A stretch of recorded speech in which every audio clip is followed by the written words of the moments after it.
Hi all, good evening, very warm welcome to you all. सबसे पहले मैं माफ़ी मांगना चाहूँगी कि ये वीडियो मैंने 1-2 दिन बाद अपलोड किया। मैंने कहा था कि मैं संडे तक अपलोड कर दूँगी, लेकिन आज अपलोड कर रही हूँ। इनफैक्ट मैंने रिकॉर्ड सैटरडे, आज जब मैं रिकॉर्ड कर रही हूँ तो ये सैटरडे को ही रिकॉर्ड कर रही हूँ, बट ये इसमें थोड़े से मुझे रिसर्च और करने हैं, जो कुछ क्लिपिंग्स और ऐड करनी है जो मैं एक दिन में नहीं कर पाऊँगी, and this is the first time I am doing a recorded video. So this, as I said, this was regarding the movie The Kerala Stories, जो कि काफ़ी हद तक अभी फेमस, काफ़ी हद तक अभी चर्चा में है. कई लोगों ने इसे देखा है. Film is doing actually a good business. पहले दिन की कलेक्शंस उसकी कश्मीर फाइल से ज़्यादा है. आज की कलेक्शंस भी मुझे लगता है चर्चा में है. कई लोगों ने आज की कलेक्शन भी मुझे लगता है काफ़ी अच्छी रहेगी. But let's wait and watch आगे चल के किस प्रकार की मूवी निकलती है. Now coming about the movie, ये फिल्म जैसा कि टीजर से ही काफ़ी हद तक पता है, अगर किसी ने देखा नहीं है तो ट्रेलर और टीजर से ही काफ़ी हद तक आपको पता चल जाएगा कि ये मूवी एक ग्रूमिंग गैंग्स के बारे में है, कि किस तरह से ग्रूमिंग गैंग्स धीरे धीरे इनोसेंट लोगों को कैप्चर करते हैं, उनके माइंड को ट्रांसफॉर्म करते हैं, कि वो जो लोग हैं, जो कॉमन लोग हैं, वो धीरे धीरे टेररिज्म की तरफ चले जाते हैं. तो इस फिल्म में जो लीड कैरेक्टर है, वो इस फिल्म की कहानी 4 लड़कियों की नज़र से दिखाई गई है, या रादर मेजर जो कैरेक्टर है वो अदा शर्मा का ही कैरेक्टर है, which is of a girl named Shalini Unnikrishnan, जो कि आगे चल के फातिमा बन जाती है. तो वो कैरेक्टर लीड कैरेक्टर है और उसकी आंखों से ही मोर और लेस हमें पूरी की पूरी कहानी बताई जाती है. ये कैरेक्टर लूजली भी नहीं, मैं कहूँगी काफ़ी हद तक इंस्पायर्ड है रियल लाइफ लड़की निमिषा पे, जिसकी कहानी काफ़ी हद तक वही थी जो जैसे इस फिल्म में दिखाई गई है, और वो भी इवेंचुअली कन्वर्ट होती है और वो आईसिस ज्वाइन करने के लिए चली गई थी. उसके हस्बैंड की वहाँ डेथ हो गई in the wars, and then she surrender to the Afghanistan authorities, और वो अफगानिस्तान की जेलों में बंद थी till the time, at least we know till the time Taliban took over Afghanistan. उस समय तक ये लड़की अफगानिस्तान की जेल में थी और शायद अभी भी वहीं पर होंगी. उसकी माँ और उसके घर वालों ने काफ़ी हद तक कोशिश की है कि उसको इंडियन अथॉरिटीज़ वापस ले लें, बट अभी तक ऐसा I'm sorry for that, but अभी तक या रादर इंडियन गवर्नमेंट उसके लिए तैयार नहीं था. वो रिक्वेस्ट कर रही थी कि भले ही मुझे ना लो, लेकिन मेरे बच्चे को तो इंडिया वापस ले लो, but even that has not been sanctioned by the Indian government.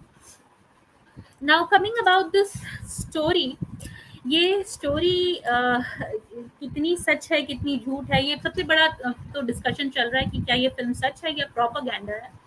तो मैं इस विषय में ये बोलना चाहूँगी कि जो 32,000 का नंबर यहाँ पे पेश किया गया था, जो टीजर में भी प्रेजेंट किया गया था और फिल्म में भी ये नंबर है, तो इसके बारे में तो मैं फिल्म के जब प्लॉट पे आऊँगी तब बताऊँगी. लेकिन ये जो 32,000 का नंबर है, ये मुझे लगता है कि मेकर्स को भी समझ में आ गया था कि ये नंबर्स प्रैक्टिकली बैक्ड अप नहीं है.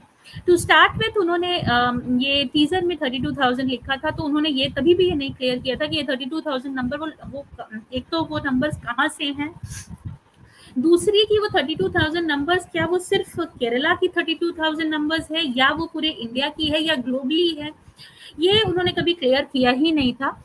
और लेटर जब बात हुई वेरियस प्रेस कॉन्फ्रेंसेस में, तो वहाँ के तो फिल्म मेकर्स ने ये कहा कि ये जो 32,000 नंबर इन्होंने डाला है, वो बेसिकली डाला है क्योंकि 2012 में जब वहाँ के केरला के चीफ मिनिस्टर ने कहा था कि बहुत सारी लड़कियां कन्वर्ट हो रही हैं और रफली 28 to 3200 लड़कियां ईयरली कन्वर्ट होती हैं, तो उन्होंने उसी को एक्सट्रापोलेट किया कि 10 साल में करीब 32,000 लड़कियां कन्वर्ट हो गई होंगी. नाउ एक तो सबसे बड़ी बात तो ये है कि उस समय भी इस नंबर को भी कोई डेटा से बैक नहीं किया था वहाँ के चीफ मिनिस्टर जी ने. बट उसके अलावा दूसरी भी प्रॉब्लम ये थी कि अगर हम उसको सच भी मान ले, तो क्या हम हाईयर नंबर को सीधे 10 गुना मल्टीप्लाई कर सकते हैं, थिंकिंग कि ये नंबर कभी चेंज ही नहीं हुआ होगा. और अगर हम ये बात हम कर भी लें, क्या हमने इसके बाद भी गवर्नमेंट ने कुछ एक्शन नहीं लिया होगा? 8 साल से बीजेपी की गवर्नमेंट है, क्या उसने उसको रोकने की कोशिश नहीं की होगी? और अगर दूसरी बात, अगर हम इस बात पे भी अगर हम जाएँ कि वो सच है, झूठ है, क्या है? तो एक और बात है कि बहुत सारे कन्वर्जन्स हिंदुइज्म में भी हो रहे हैं। पीयू रिसर्च के अनुसार भी, पीयू सर्वे के अनुसार भी maximum number of converts Hinduism की तरफ आते हैं केरला में। नाउ अगेन मैं इस बात को भी कहूंगी कि ये नंबर्स की वजह से कोई केरला में हिंदुइज्म बहुत बढ़ नहीं रहा है, क्योंकि वो काफी हद तक इक्वल होता है। जितने लोग हिंदुइज्म छोड़ते हैं, करीब करीब उतने ही लोग हिंदुइज्म को अपनाते हैं, लेकिन maximum conversion into a religion Hinduism में ही होता है। So again that is another point कि क्या हम स्ट्रेट अवे ये कह दें कि जितने भी कन्वर्जन हुए हैं वो अगर 3200 मान के भी चले कि 3200 हुए, तो क्या कि सारे के सारे ग्रूमिंग गैंग्स की वजह से ही हुए हैं? और अगर हुए हैं तो क्या सारे के सारे लोगों के लिए इनके साथ कुछ बुरा ही हुआ है लाइफ में? couldn't some be couldn't a good percentage of be because of the personal liking? तो यहाँ पर ये वाला जो पोर्शन था वो मुझे लगता है कि मेकर्स ने ठीक से हैंडल नहीं किया है। इनफैक्ट कोर्ट में भी इस नंबर को बहुत ही हाईलाइट किया गया था जब कोर्ट में इस मूवी के अगेंस्ट में पिटिशन दायर की गई थी। ऑन द कोर्ट ने, ऑनररी कोर्ट ने ये जजमेंट दिया कि ये नंबर आप हटा दीजिए। So the teaser remove that part, 32,000 बोलने वाला जो टीजर था वो सारे सोशल मीडिया अकाउंट से हटा दिए गए हैं, but that notorious 32,000 number is still present in the movie. शायद उन्होंने उसको अप्रोक्सीमेटली 30,000 बोला है उस मूवी में, मुझे जहां तक याद है। लेकिन बात यह है कि जब ये कैरेक्टर इस बारे में बोलता है 30,000 के बारे में, तो वो साफ साफ ये भी उसको जो वो कहती है कि इसमें से सिर्फ 700 कुछ केसेस ही रजिस्टर हुए हैं। Now which is a clear indication कि हालांकि इन्होंने 32,000 नंबर की बात की है, 32,000 नंबर की बात की है, लेकिन सच्चाई यही है कि मतलब the data which is officially present is on a much smaller number. और उसमें से भी जब ये पुलिस वाला उस पर जवाब देता है कि आप जो ये नंबर दे रही हो ये कोई डेटा बैक नहीं है, तो वो कहती है कि हाँ सही है, मैं डेटा बैक ले करके आऊंगी। तो आई गेस उन्होंने, मेकर्स ने भी इस बात को ये थोड़ा सा फिल्म में दिखाने की कोशिश की है कि ये नंबर थोड़ा रेटोरिक है, ये जरूरी नहीं है कि ये नंबर एक्चुअल हो। Similarly at the end of the movie उन्होंने एक जिसको कहा जाएगा स्क्रीनशॉट या जो भी एक ये दिया है कि जब उन्होंने 32,000 नंबर को का जो क्लेम है उसकी जो सोर्सेस को देखने की कोशिश की, तो उन्हें जिस साइट के बारे में पता था वो साइट डिलीट हो चुकी थी, तो इसीलिए अभी उनके पास वो सोर्स नहीं है। सो आई गेस विथ दैट उन्हें ये नंबर फिल्म से हटा देना चाहिए था अगर उनके पास सोर्स नहीं था तो, but anyhow they did not do it. So this was one thing which I guess मतलब जिसको कह सकते हैं ये एक चीज, सही कहें गलत कहें जो भी है, ये एक इस मूवी में थोड़ी सी मुझे लगता है कि मेकर्स की गलती हो गई है। बट अदरवाइज जो बात इस कहानी में कही गई है, या जो रादर इन 3 कैरेक्टर्स की जो लीड जो लड़कियां हैं उनकी जो कहानियां हैं, वो कहानियां डेफिनेटली सच्ची हैं। मेन कैरेक्टर के बारे में तो मैं आपको बता भी सकती हूँ कि this is inspired by Nimisha from Kerala, जिसके बारे में मैंने थोड़ी देर पहले मतलब कहा कि उसके हस्बैंड भी उसके हस्बैंड भी को भी उसके साथ एग्जैक्टली सिमिलर केसेस हुए थे कि पहले उसका बॉयफ्रेंड था, वो उसके साथ प्रेग्नेंट हो गई, then he said that you convert, तभी मैं तुमसे शादी करूंगा। वो कन्वर्ट हो जाती है, बट उसके बावजूद वो लड़का उससे शादी नहीं करता है। इवेंचुअली वो किसी क्रिश्चियन कन्वर्ट टू इस्लाम से शादी करती है और फिर वो सीरिया के लिए निकल पड़ती है। वहां पर उसके हस्बैंड की डेथ हो जाती है और फिर वो अफगानिस्तान में खुद को सरेंडर कर देती है अफगानिस्तान अथॉरिटीज को, and she is currently still there. तो ये कहानी, इनकी जो कहानियां हैं वो बिल्कुल ही सच्ची कहानियां हैं। इसकी कहानी हो या जो इस फिल्म में जो बाकी दोनों लीड लड़कियां हैं, नीमा मैथ्यू और शालिनी, सॉरी नॉट शालिनी, जो इसका क्या नाम था, गीतांजलि, इन दोनों के कैरेक्टर्स को भी उन लोगों ने रियलिटी में उनके पेरेंट्स को या उनके इंटरव्यूज दिए थे,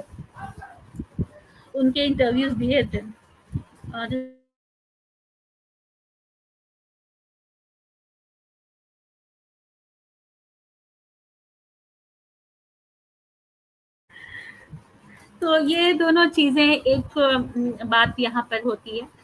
आगे चल के अगर हम दूसरे इस पर बात करें, अगर हम दूसरी बात करें तो इस शो में तो इस मूवी में ये जो प्रॉब्लम उन्होंने डाली है, भले ही जो ग्रूमिंग गैंग्स की प्रॉब्लम है, ये सॉरी अबाउट दैट, ये जो ग्रूमिंग गैंग्स की प्रॉब्लम है वो बिल्कुल ही सही प्रॉब्लम है। एक वो प्रॉब्लम जो ऐसी है जो सिर्फ ना सिर्फ इंडिया बल्कि ग्लोबली लोग फेस कर रहे हैं, इवन ग्लोबली लोग फेस कर रहे हैं। यहाँ तक कि जो लोग हैं इंडिया, जो यहाँ तक कि यूके में भी अभी ग्रूमिंग गैंग्स के खिलाफ में ग्रूमिंग गैंग्स के खिलाफ में बहुत ग्रूमिंग गैंग के खिलाफ में काफी हद तक लोगों ने बेटा में केस में रूल्स एंड लॉज बन रहे हैं। तो ये जो प्रॉब्लम इन्होंने एड्रेस करने की कोशिश की है, ये प्रॉब्लम अपने आप में बहुत ही सही है। Now coming up to the movie and it's now coming up to the movie and its plot, ये प्लॉट इस फिल्म का कहानी का मतलब मोर और लेस तो क्लियर ही है कि 3 लड़कियां या 4 लड़कियां हैं जो एक हॉस्टल में रहती हैं। वो कासागोड़ा के एक नर्सिंग कॉलेज, जिसको कि नेशनल नर्सिंग कॉलेज कहते हैं, वहाँ पर वो रहती है। और उस जगह पर उनको कुछ जो मतलब उसमें से एक लड़की जो है आसफा बाग, जिसका कैरेक्टर सोनिया बलानी ने राधा प्ले किया है, वो जो है she is a part of a grooming gang. और उनका उसका काम यही है कि वो इन तीनों लड़कियों को किसी तरह से ग्रूम करके अपने रिलीजियस फोल्ड में ले और उसको धीरे धीरे मतलब एक रिलीजियस वॉर में इन्वॉल्व करे, उसको धीरे धीरे अपने रिलीजियस वॉर में इन्वॉल्व करे। तो ये इसकी कहानी को लेकर के ही ये आगे बढ़ते हैं। और ये तीनों लड़कियां किस अलग अलग तरीके से वहाँ इसकी वजह से फंसती है, अलग अलग तरीके से इनके साथ बुरा होता है। This is the major picture of the story, जिसमें से कि शालिनी, जिसका निमिषा की कैरेक्टर पे इंस्पायर्ड जो शालिनी है, उस उसकी आंखों से हमें पूरी की पूरी चीजें बताई जाती हैं, हमें पता चलता है कि कैसे कैसे हो रहा है। And all these girls have a different story of their own. मतलब शायद हम तीनों लड़कियों की आंखों से ये कहानी देख सकते थे। And they chose Shalini's character over here. काफी अच्छे से उन लोगों ने पोर्ट्रे किया है। Coming to the pluses and the minuses of the film, मुझे लगता है कि एक्सक्लूडिंग द 32,000 नंबर, वैसे भी इन्होंने थोड़ी सी रिसर्च की कमी रखी है। Going by the kind of the movie this was, the going by the kind of theory, या going by the kind of issue that the movie was addressing, it needed a much better resource, जो कि मुझे लगता है यहाँ पे थोड़ा missing था। फॉर एग्जाम्पल, वो लड़कियां कहती है कि Diwali is a big festival. Now I agree, Diwali is a very big festival for Hindus, लेकिन कम से कम केरला में Diwali is not that big a festival. Kerala में दिवाली सेलिब्रेट होती है, but it's not a very major festival of Kerala. तो ये यहाँ पर एक थोड़ी रिसर्च की कमी नजर आती है। ठीक वैसे ही जब उन लोगों से पूछा जाता है कि तुम कौन से गॉड को मानते हो, तो वो कहती है कि मैं कौन से गॉड को मानते हो, तो वो कहती है कि नॉर्थ में राम और कृष्ण का बहुत को पूजा जाता है। नाउ राम की पूजा साउथ इंडिया में भी होती है, ऐसा नहीं है कि वहाँ नहीं होती है। इनफैक्ट राम या राधा विष्णु की ओवरऑल विष्णु के रूपों की पूजा साउथ में भी होती है। इनफैक्ट जो केरला का मेजर फेस्टिवल है Onam, that is actually based on the story of Vamana avatar of Vishnu, जहाँ पर कि वो जहाँ जहाँ पर कि वो जा करके महाबली को लेते हैं, और महाबली को से वो तीन पग भूमि में पूरा का पूरा पूरी की पूरी उसकी जायदाद या पूरे की पूरी सृष्टि को नाप लेते हैं। तो अब यहाँ पर इस सिचुएशन में मुझे लगता है कि ये कह देना कि नॉर्थ के वो गॉड्स हैं, फिर एक दूसरा शो करता है कि यहाँ थोड़ा सा रिसर्च कम था। तीसरी बात अगर हम कहें तो एक मुझे जो सबसे प्रॉब्लमेटिक चीज़ यहाँ पर और लग रही थी वॉज कि यहाँ पर because Kerala is a very multi cultural kind of a society, वहाँ करीब 50% हिंदू हैं, 30% मुस्लिम्स हैं, 15-12% क्रिश्चियन है। So it is a very multi cultural society. और ऐसी लड़कियों को दिखाना कि वो जब वो जाती है उसको ये भी नहीं पता है कि क्रिश्चियन या मुस्लिम लड़कियाँ खाना खाने से पहले प्रे करती हैं, and it comes as a shock to them. तो वो चीज़ मुझे लगता है कि वो एक मतलब इट्स नॉट समथिंग जो कि अ, एक मल्टीकल्चरल सोसाइटी में बड़ी होने वाली लड़की से एक्सपेक्टेड रहा होगा। सो ओवरऑल मुझे लगता है कि यहाँ पर रिसर्च थोड़ी-सी कमी रह गई। हालाँकि उन्होंने कहानियों पर काफ़ी रिसर्च की है और जिन लड़कियों की बातें बताई हैं उनकी लाइफ़्स पर उन्होंने काफ़ी डिटेल में सर्च किया है। लेकिन मुझे लगता है कि जो अदर चीज़ें हैं, specially when you are making a movie of this genre, आपको रिसर्च करना चाहिए था, जो थोड़ी मिसिंग थी। दूसरी बात अगर हम कहें आगे चल के, जो मुझे कमी नज़र आई वो थी स्क्रीन प्ले में। द मूवी लाइक दिस एक काफ़ी deserved a very refined and a very अव्वल दर्जे का जिसको कहा जाता है स्क्रीन प्ले, जो कि यहाँ पे थोड़ा लैकिंग था। यहाँ पर जो स्क्रीन प्ले था उसकी वजह से ही मुझे लगता है जो एम्पैथी आपको लीड कैरेक्टर या उसके दोस्तों के साथ फील होनी चाहिए थी, वो आपको फील नहीं होती है। अनलाइक कश्मीर फाइल्स, जहाँ पर कि आपको जब आप उस फ़िल्म को देखते थे, शारदा हो या शिवा हो या अनुपम खेर जी का कैरेक्टर हो, सबके लिए आप सबके साथ सबको देखते समय आप कहीं न कहीं से फ़ील करते थे यार कि वो मैं हो सकता था, और आप उसके लिए एक फीलिंग आपके साथ आती थी। यहाँ पर आपको वो चीज़ मिसिंग है और उसकी वजह मुझे लगती है काफ़ी हद तक स्क्रीन प्ले ही है। क्योंकि फॉर एग्जांपल अगर हम शुरू करें तो जो ये इस फ़िल्म में सका जो सबसे बेस रीज़न था वो ये दिखाना था कि कैसे ग्रूमिंग गैंग्स आपके दिमाग को ऑल्टर कर देते हैं। But when you watch this movie, at least when I watch this movie, मुझे लग ही नहीं, मुझे उन लड़कियों की जो चेंजेस हुई, उसमें मुझे ऐसा फ़ील हो रहा था जैसे उसकी उसमें वजह या जो उसमें क्रेडिट ग्रूमिंग गैंग वालों का नहीं था, बल्कि वो लड़कियाँ खुद में नाइव थी। To I was saying it in in a nice way, in the best possible way। और अगर हम कहें तो बेवकूफ थी, अगर अब इसको क्रूडली बोला जाए तो बेवकूफ थी, जो वो इतनी इतनी सिंपली वो आ गई। मतलब grooming should have been much more, मतलब it should have been much better। the way these girls were groomed did not make any sense at all to me। तो ग्रूमिंग के सीन्स थोड़े और अपरेंट होने चाहिए थी। ऐसे नहीं कि सामने वाला बोल रहा और आपने एक बार में हाँ कर दी। एंड दिस लुक एक्चुअली, वो जो बोलती थी विद इन आप, मतलब आई डोंट अंडरस्टैंड। अगर कोई लड़की एक रिलीजियस एटमॉस्फेयर में बड़ी हुई है, ठीक है, हो सकता है वो आगे चल कर के 2-3 काफ़ी दिनों के रहने के बाद वो हो सकता है ग्रूम्ड हो जाए, लेकिन ये डज़ नॉट मेक सेंस कि 2 बार कोई आपके गॉड के बारे में बुरा बोल दे और आप डाउट करने लग जाओ, जिस तरह से इसमें दिखाया गया है। तो मुझे लगता है the screen play here lacked a bit. Similarly अगर हम शालिनी का जो कैरेक्टर है उसकी भी अगर हम बात करें, तो उसको ये लोग इतनी अच्छी तरह से ट्रैप करते हैं, ग्रूम करते हैं, पूरा प्लान बनाते हैं, सीरिया भेजते हैं, और हमें इवेंचुअली क्या पता चलता है कि इतना सब कुछ करके ले जाने का उसका इवेंचुअल रीजन ये था कि सीरिया में उसको सेक्स स्लेव बनाना था। Now whether while I know a lot of people will say कि बहुत सारी आइसिस ब्राइड्स को बाद में सेक्स स्लेव बनाया गया है, और मुझे भी इस बात का पता है, that has happened to it. लेकिन इस फिल्म में अगर आप देखिएगा तो ऐसा लग रहा है कि पूरा का पूरा ऑब्जेक्टिव ही उसको वहां ले जाने का, सेक्स स्लेव बनाने का था, विच प्रैक्टिकली मेक्स नो सेंस। क्योंकि अगर आपको सेक्स स्लेव बनाना है तो फिर आपको वहां पे भी बहुत सारी लड़कियां मिल जाएगी। You do not need to send someone from here, इतना इतना वो भी इतना जिसको कहा जाएगा हिसाब करके, इतना प्रैक्टिस करके, इतना इतना प्लान बना करके। It should have been like, आपको थोड़ा सा वहाँ पे दिखाने की कोशिश करना चाहिए था कि उसको भी टेररिस्ट बनाने की कोशिश करते, ह्यूमन बॉम्ब बनाने की कोशिश करते, कुछ तो टेररिज्म से रिलेटेड उसको थोड़ा सा आईसिस वाले ट्रेन करते। अगर वो मना कर देती तब उसको अगर सेक्स स्लेव बनाते तो वो बात फिर भी थोड़ी समझ में आती। लेकिन इवेंचुअली इतना सब कुछ करके आप उसको सेक्स स्लेव बना रहे हो, was a very I'll say a very I'll say non-return type का इन्वेस्टमेंट आप कहोगी, तो that does not make sense to make so much investment। तो ये दोनों चीज़ों में मुझे लगा कि स्क्रीन प्ले थोड़ा सा कसा हुआ नहीं था। होता तो the film would have made a lot of impact। Somehow or the other, I could not connect with Shalini, I could not connect with Fatima और गीतांजलि at all।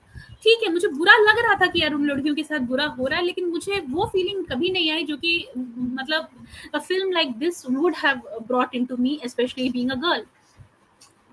आगे हम चल के अगर बात करें, these were the only but saying that these were the only negatives about this movie अगर आप मुझसे पूछिए तो।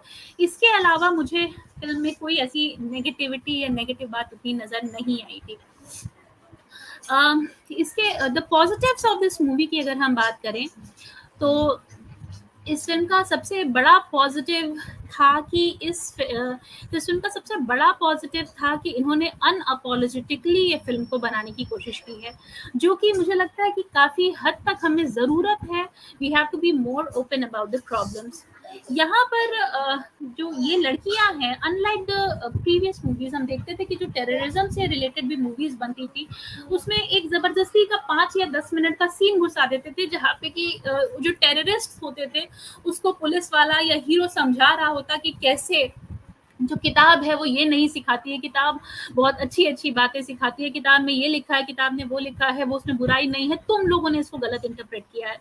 Now, while I'm not in a position to blame any religion for anything, and neither I'm interested in doing that. लेकिन ये सच्चाई हम लेकिन इस तरह के जो सीन्स ज़बरदस्ती के फ़िल्मों में डाले जाते थे, वो ज़बरदस्ती के ठूँसा हुआ लगता था कि आप जस्टिफ़ाई करने की कोशिश कर रहे हो somehow to bring yourself clear, और you are trying to be an apologetic part. वो वो चीज़ यहाँ पर उन लोगों ने, यहाँ पे उस इस चीज़ को उन लोगों ने अवॉइड किया है। इस पूरी फ़िल्म में उन्होंने कभी भी ये डिस्कस, उन्होंने जो भी प्रॉब्लम्स है, ग्रूमिंग गैंग्स की प्रॉब्लम्स है, जो भी आईसिस की प्रॉब्लम्स है, जो भी इश्यूज़ हैं, उसको ओपनली और अनअपोलोजेटिकली बता दिया है। और उन्होंने एक बार भी इस चीज़ को, ये इस पर वो इस डिस्कशन में उन्होंने जाने की कोशिश ही नहीं की है कि वेदर और नॉट ये एक्चुअली रिलीजन, कोई रिलीजन इसको सिखाता है, नहीं सिखाता है, क्या करता है, it's completely out of their purview. और मुझे, and I really appreciate them, I really applaud them for this, hats off to them for this part. About the second part, जो कि एक्चुअली सेकेंड पार्ट भी नहीं है, इसी part का continuation है। I really loved the way they have portrayed the brutality of ISIS. I was not expecting कि वो इतने ओपनली इस चीज़ को शो कर पाएंगे किसी इंडियन मूवी में, और उन्होंने दिखाया है। एंड रियली जैसा कि उसमें एक सीन है, हम सब जानते हैं बाय द वे, ये सारी चीज़ें सच्चाई हैं। आईसिस में बहुत सारे ऐसे ऐसे रूल्स थे जो कि हम सोच भी नहीं सकते हैं। लड़कियों को वहाँ मोबाइल रखना अलाउड नहीं था, जब आईसिस एक्चुअली हेल्म पे था, तो लड़कियों को मोबाइल रखना अलाउड नहीं था। इसमें उस चीज़ को दिखाया गया है, वेर अ गर्ल जिसके पास एक मोबाइल है, और शालिनी उससे बहुत रिक्वेस्ट करती है कि मुझे एक थोड़ा देर मुझे बात करने दो मेरी माँ से। तो वो 15 सेकंड के लिए या 30 सेकंड के लिए वो उसको बोलती है कि तुम एक वॉइस मैसेज भेज दो और फ़ोन काट देना। और वो वैसा ही करती है, और इमीडिएटली वो सिम को भी डिस्ट्रॉय कर देती है। But still the ISIS soldiers, या जो आईसिस की मिशनरी हैं, उनको पता चल जाता है और वो आकर के उस लड़की को मार देते हैं। So this is the level of brutality जो उन्होंने ओपनली शो की है। Another scene where a girl's hand was amputated क्योंकि उसने लिपस्टिक लगा ली थी। या जो शालिनी देखती है कि एक लड़की जिसकी बॉडी आधी जमीन के अंदर धसी हुई है, और वो सिर्फ कमर से ऊपर, उसका पोर्शन ऊपर है, जिसको कि लोगों ने पत्थर मार मार के मार दिया है। ये जो सारी चीजें होती हैं, ये सच्चाई है जो आईसिस या बहुत सारे वैसी कंट्रीज में जिसमें जहाँ शरिया लॉ लगा हुआ है वहाँ पे हुई है। और इस ब्रूटैलिटी को इन्होंने ओपनली दिखाया है, और जो कि मुझे लगता है कि रीज़न है इस फिल्म को ए सर्टिफिकेट देने का। और मुझे लगता है ये सारे के सारे सीन्स उन्होंने बहुत ही हार्ड हिटिंग वे में प्रेजेंट किए हैं, and I really applaud them for that. हालांकि कुछ सीन्स मैंने सुना है कि सेंसर में काटे गए हैं, and I am not very sure कि क्या क्या सीन्स काटे गए हैं। बट जहाँ तक मुझे जहाँ तक मुझे समझ में आ रहा है, the scenes where Asfa actually makes fun of Hindu gods, उसको थोड़ा सा बेसिक या थोड़ा सा टोन डाउन करने की कोशिश की गई है। फॉर एग्जाम्पल, कृष्णा तो रासलीला करते थे, को चेंज करके इन्होंने तुम्हारा एक गॉड तो रासलीला करता है, फिर ले जाने की कोशिश की गई है। मुझे लगता है कि इसकी शायद ज़रूरत भी नहीं थी। हालांकि ठीक है, सुनने में बुरा लगता है, बट मुझे लगता है इसकी शायद ज़रूरत भी नहीं थी, बिकॉज दिस एक्चुअली शोकेसेस कि किस तरह से लोग ग्रूम करते हैं। और ये सारी लाइंस मुझे लगता है हम सब ने कहीं ना कहीं सुनी हुई हैं। तो but any how, I do not have any issue with that part. वो सेंसर बोर्ड को चैलेंज करने का मेरा तो हक नहीं है।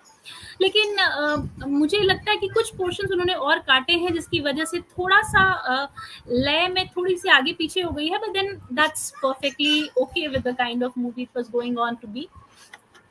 अगर हम आगे बात करें अबाउट एक्टिंग, तो एक्टिंग में मुझे पता है सारे लोग आदा शर्मा को बहुत पसंद कर रहे हैं, लेकिन पर्सनली पर्सनली मुझे अदा शर्मा जी की एक्टिंग बहुत कहीं-कहीं पार्ट्स पे किसी-किसी सीन्स में तो बहुत ही हार्ड हिटिंग लगी, but most of the places it was just above average. Again I am not saying it was average, it was just above average.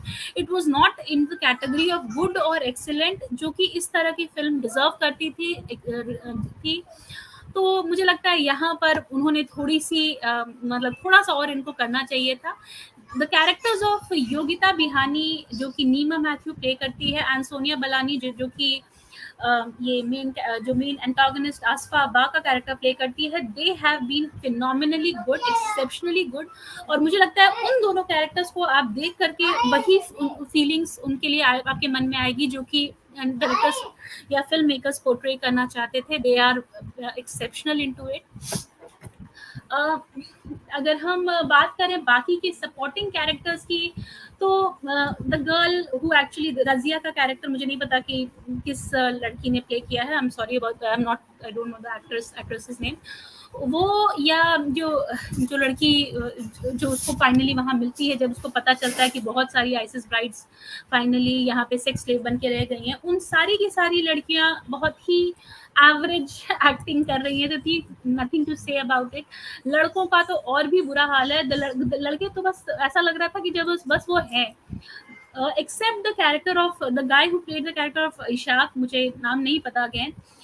किसी भी लड़के ने ऐसा कैरेक्टर, ऐसा रोल या ऐसी एक्टिंग नहीं की है कि उसको देख करके आपको याद रहे। इनफैक्ट मुझे अभी भी समझ में नहीं आ रहा कि कौन सा लड़का कौन, मतलब अभी तो छोड़िए, मुझे फिल्म देखते समय भी समझ में नहीं आता कि इसमें से कौन सा लड़का, इस लड़के का नाम क्या है। फॉरगेट अबाउट एनीथिंग एल्स, वो उस तरह से चल रहा था बिल्कुल। मतलब एक बहुत ही फालतू टाइप का चीज था।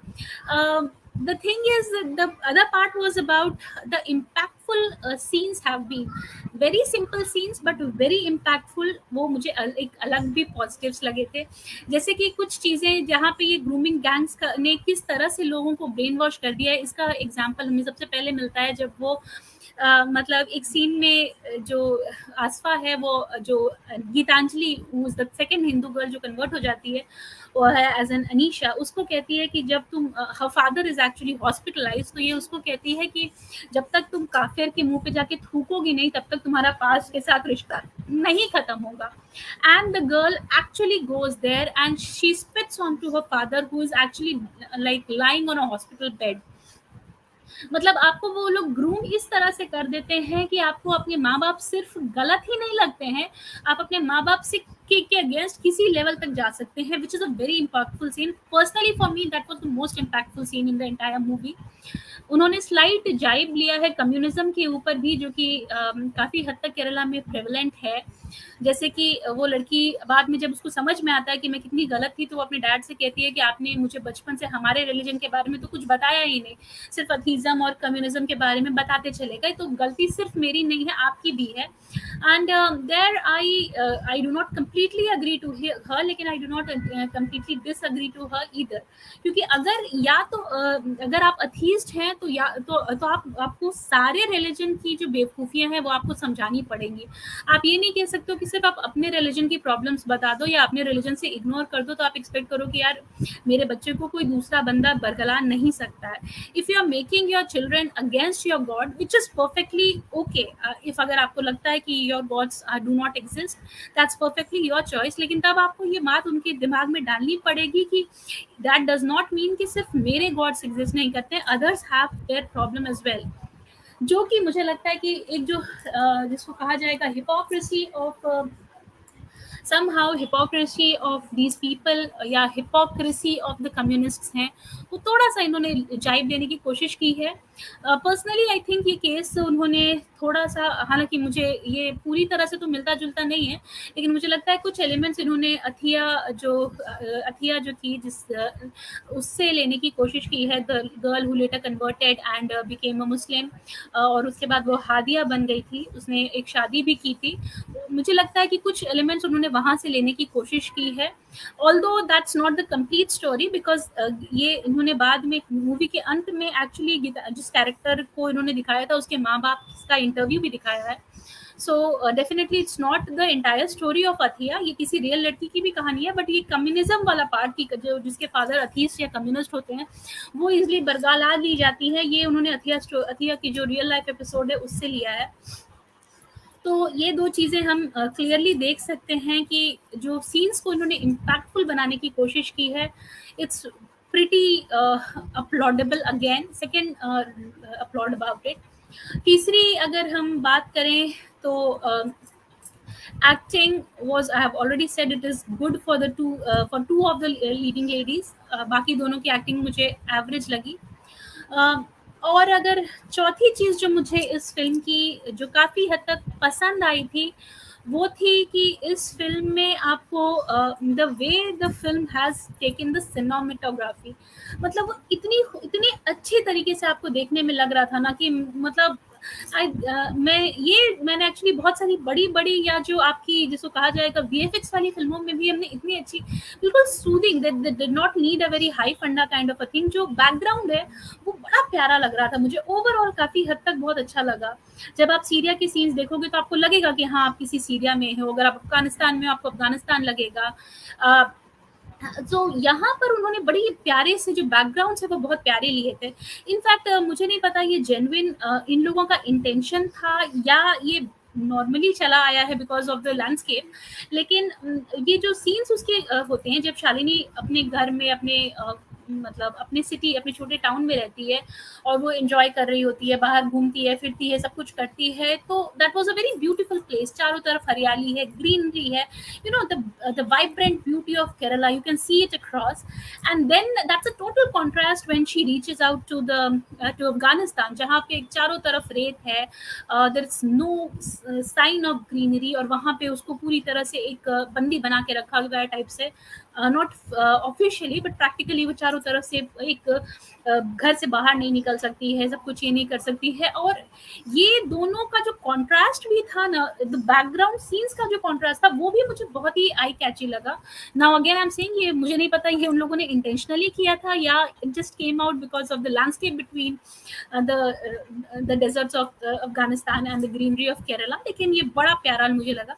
सो ओवरऑल फिल्म में काफ़ी चीज़ें बहुत अच्छी हैं। अगर ये नॉर्मल फिल्म होती तो शायद ये फिल्म मतलब 5 आउट ऑफ 5 सिक्योर करने के लायक थी, लेकिन जैसा कि मैंने कहा कि ये film it's not a normal film, it is actually you know film which is addressing a very important issue जो कि कहीं ना कहीं से अभी एड्रेस करना ज़रूरी है। तो ऐसे सिचुएशन में the movie needed much more than what is expected out of a normal movie. तो यहाँ पर जो स्क्रीन प्ले और रिसर्च की कमी नज़र आई है, that had been really put off for मी।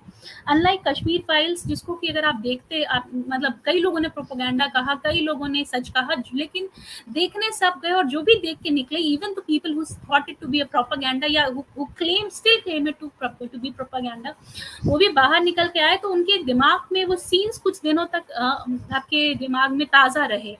ये फिल्म वो करने के लिए वो करने में जिसको कहा जाएगा नाकाम रही है। तो मुझे लगता है this is one negative of the film.